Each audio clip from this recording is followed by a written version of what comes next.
Okay guys, welcome back.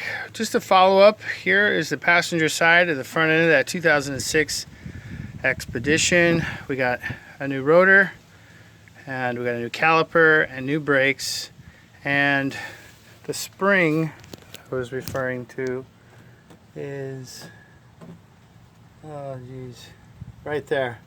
So that was missing, causing the inner pads to not retract properly, which were compressed up against the inside of the rotor, which is causing it to rub and wear down the brakes. So we've got the new pads in there. We've got it all greased up. Everything is dialed in.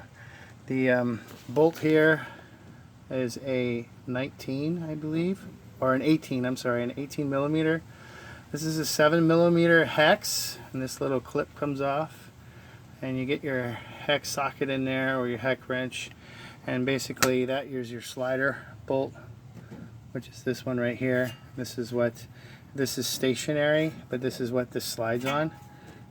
You can see very little movement at the moment, but get the tire on, it'll snug it up, and then this clip goes on. And then you got to make sure you get these little clips in there that come with the kit for the brakes.